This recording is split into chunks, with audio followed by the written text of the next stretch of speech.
there is a question that I think is burning in the minds of many of these people. Many of them are the actual, ladies and gentlemen, are the champions in their particular companies. These are the people that they might be sitting in comms or in HC, but they are very passionate about corporate responsibility in whatever company you name it, whether it be Intel Inside here or BAT and all the rest of it that we see. And as many of them are our members, I noticed in Institute of Corporate Responsibility Malaysia that with a few exceptions, there's not a huge amount of CEO direct interest in the activities. It's not just coming to the meetings, but I know that back home in the home base also, they are flying this flag, and it is approved by CEOs. They're not flying it against the waves, but they are certainly not being led, if you like, by the CEO. So, what advice would you give to a passionate champion in a company in Malaysia to get this onto their CEO's agenda, get him or her thinking about this area of corporate responsibility? Now, I see a few nods and smiles, so I think this might be something that they would like to hear from you. Obviously, it is on your agenda, you know, and but there's a whole bunch of others out there, 996 or something that it perhaps is not. So that's can we hear from you? Perhaps Dr. Krishnan can kick it off. Advice to the champions. I think that the key is, one has to look at and say that this is part of the business process. It's not anything different from the business process.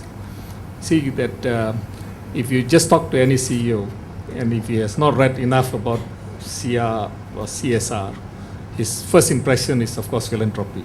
And then next he'll say, if you've made so much money, of course you can give some away. But other than that, don't waste time. So I think that, because of the, the scope, the understanding of the scope of the CR process is not clear. So I think that most importantly is you got to engage them to say that actually it's nothing new. You're doing most of it already. How can we now enhance this in other areas where we need to pay a bit more attention and look at it in a more structured form? I can tell you from my own experience is, I came into a company who had founders who are the first generation of engineers in this country. The rest, if you look at the construction business, it was started by Achao and Akao, who was an apprentice, and he built a construction company. My group of guys were the first generation of engineers to come out to become contractors. So they set the tone on certain level of professionalism that you need to lead as far as the construction business is concerned. So you have certain degree of CR already built into our company from day one in terms of practices and wanting to put good processes in place, for example, ISO certification, for example. And over time, that has been built into it, and I've come on, I've expanded. Today we have 13 companies within the group that are all ISO certified. Next, you find that, for example, on environment. We took a view 2 years ago and said that, we contractors are the big destroyers of environment in some way or other. And to do it piecemeal, to say that you're doing something, nobody is going to listen. So we took the view that, okay, put your neck on the chopping block, go for ISO 14,000 certification. And that establishes a framework within the group to say that, hey, you must do something in a structured manner. Yes, you will fail in some degree, but you have to do. So I think that if you go on and what I'm saying, coming back to say is that if we go on to the CEOs and tell them that these are part and process of processes you already have, you need to enhance it a little bit, and the whole thing will fit into a framework, then you will find they say, oh, so easier. Of course, after you get into it, it will catch a momentum of its own. Like in our own company, things are beginning to catch on. I got people coming to tell me I should do this, I should do that, we should do this, we should do that.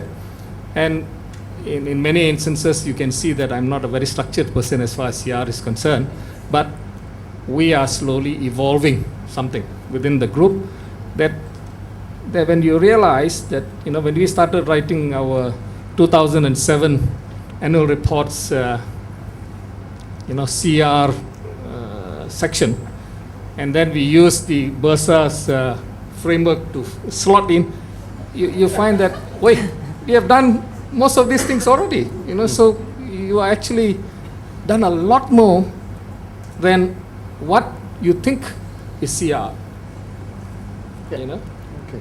So this is something that is, I think, it will happen. Wow, Dato', you make it sound so easy. Rohana, what advice would you give? If I were a passionate advocate of CR within Astro, for instance, or any other organization, I think one of the first things I would have to do is get an appointment with the CEO, if you can. And then, but when you do, I think the easiest way to convince a CEO is to say that it is in furtherance of him or her meeting their KPIs. Because if you look at Astro, just simplicity, and I'm sure everyone can translate it to their own individual businesses, but if you look at Astro, what is our KPIs? Our KPIs is customer acquisition, our KPIs managing churn, our KPIs managing content costs, and our KPIs viewership. That means how much time does a person spend watching Astro.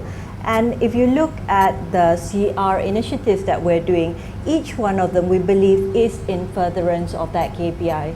And I think a lady asked just now about how much you spend on CR and so on. We believe it's about reinvesting, but the reinvestment has got a benefit, direct and indirect, into your business and into your deliverables as well. And as you benefit from that direct and indirect benefits, you reinvest again.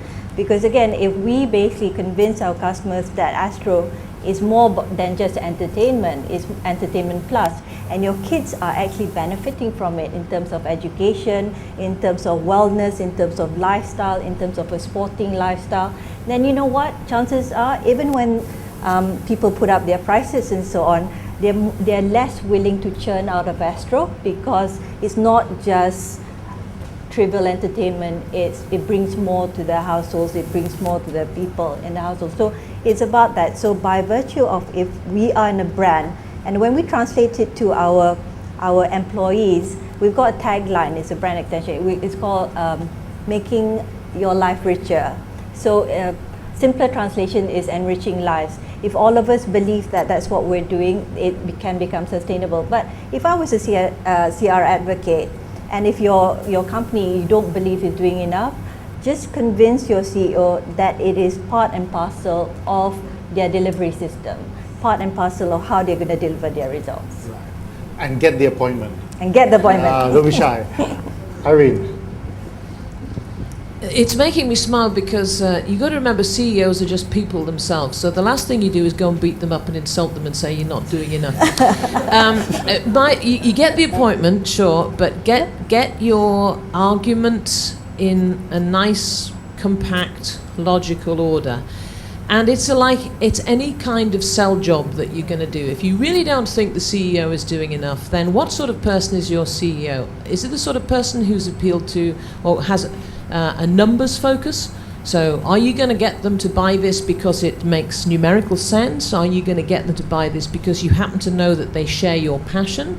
Are you going to get them because an NGO has been after you for something in the press? Or what is going to be the clinching point? All you guys are really clever people. You wouldn't be where you are today if you didn't have a lot of talent. And so what you need to do is apply that business talent to selling that message about your CR initiative. Because CEOs are extremely busy, and a lot of their time is taken up by trying to balance the needs of the whole organization. So you've got to get your elevator pitch in pretty quickly. I would just say as well, CEOs are very interesting people because they wouldn't be where they were if they weren't quite good at what they do. And sometimes they are over enthusiastic and have an excess of passion themselves. And so if it feels like you're standing in the front of an oncoming train, well, it probably is, because most CEOs are quite sort of bouncy, not exactly aggressive, but energetic people. So be prepared to fight your case. Once you start the train, better get moved to one side. Yeah, and sometimes get out the way. Yeah. Tan Sri Azman, also a rugby player, I should mention. That was about 70 pounds ago, never mind. Bouncy. Yeah, in addition to making sure it's embedded in business process, get the appointment, do your sales job well, I would look for, is this person, whether from CR or from anywhere, is coming in a what can I call entrepreneurial fashion, i.e., how creative. One thing I can think of, which is going to be quite powerful, if you get your allies within the company. There's probably large pools of passion on this subject within the company. So if you can get them together, as long as you don't do a coup d'état or union or whatever. No, what I'm saying is get your allies rounded up. I don't want to embarrass my CR person, but she's very creative. She comes and gets not quite a petition, but actually a movement going on, and it's very powerful. And it's very powerful, and Irene and others are absolutely right. We are all, at any one time you do a lobotomy of a CEO's brain, and you're going to see many things swimming around. So therefore the bandwidth is sometimes forgotten, but deep down somewhere I think it's there. So you really got to seize the day, capture the attention, and get entrepreneurial about it. I think you have that. You have that within you. I mean, you would not be in this space otherwise.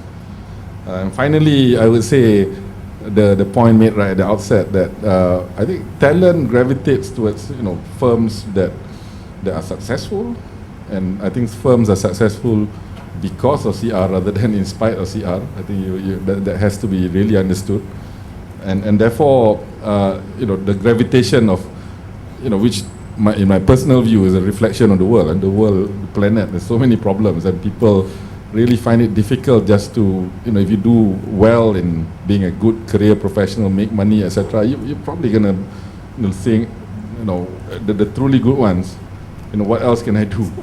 And therefore, it's up to you to gather down all that. I mean, a good CEO may be already aware or has got this latent thing within him or her that is about to be ignited, and that has to be driven.